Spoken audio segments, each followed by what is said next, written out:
ఓం శ్రీ మహాగణాధిపతయే నమ. ఓం శ్రీ గురుభ్యో నమ. ఓం నమ శివాయ. మాఘపురాణం 26వ అధ్యాయం. సుధర్ముడు తండ్రిని చేరుట. పాపం ఆ బాలుని జాతకం ఎటువంటిదో గాని తన తల్లి అడవిలో పులిచే చంపబడింది. ఇప్పుడు పెంపుడు తల్లి అడవిలో విడిచిపెట్టి వెళ్ళిపోయింది. ఇక ఆ పిల్లవానిని దీనరక్షకుడగు శ్రీహరియే రక్షించాలి. ఆ రాత్రి బాలుడు ఏడ్చి ఏడ్చి అలసి నిద్రపోయాడు. అక్కడ ఒక తులసి మొక్క ఉన్నది. నిద్రలో బాలుని చెయ్యి తులసి చెట్టుపై పడినందున ఆ రాత్రి అతనికి ఏ అపాయము కలగలేదు. పైగా దైవభక్తి కలిగెను. ఉదయమే లేచేటప్పటికీ అడవిలో ఏకాంతంగా ఉన్నందువల్ల భయపడి బిగ్గరగా ఏడ్చాడు. ఆ రోదనకు పక్షులు, జంతువులు, మృగములు కూడా రోదన చేసి ఆ బాలునికి రక్షణగా ఉండి ఆహారం తెచ్చి ఇచ్చుచున్నవి. ఆ బాలుడు అడవి జంతువులచే పెంచబడుతూ దినదినాభివృద్ధి చెందుతూ ఏ తులసి చెట్టు వద్ద పడి ఉండెనో ఆ మొక్కకు ప్రతినిత్యము పూజలు చేయిచు కాలం గడుపుచుండెను. అలా పెరుగుతూ 12 ఏళ్ల ప్రాయం గలవాడయ్యాడు.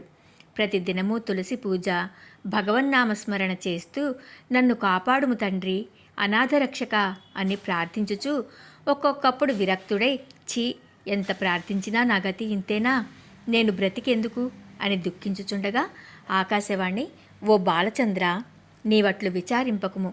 ఈ సమీపముననే ఒక కోనేరు ఉన్నది. మాఘమాసం ప్రవేశించినది.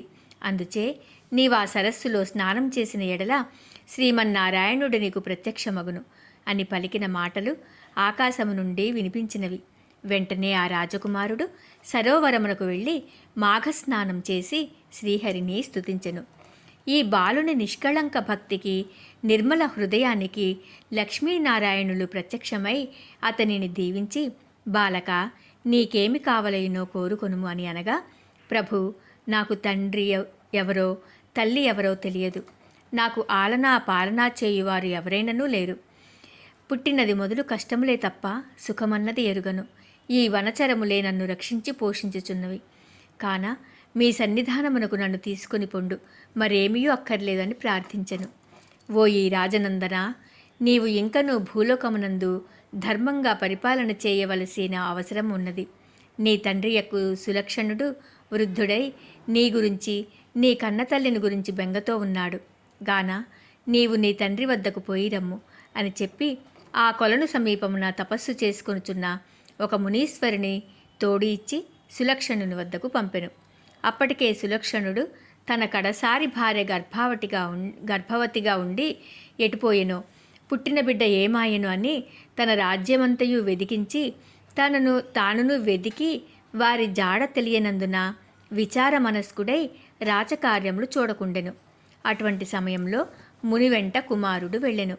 రాజుతో ముని ఆ బాలుని జన్మవృత్తాంతం తెలియజేసరికి సులక్షణ మహారాజు అమితానందభరితుడై బాలుని కౌగిలించుకొని మునీశ్వరునికి మర్యాదలు చేసి కుమారునికి సుధర్ముడని పేరు పెట్టి పట్టాభిషేకం చేసెను.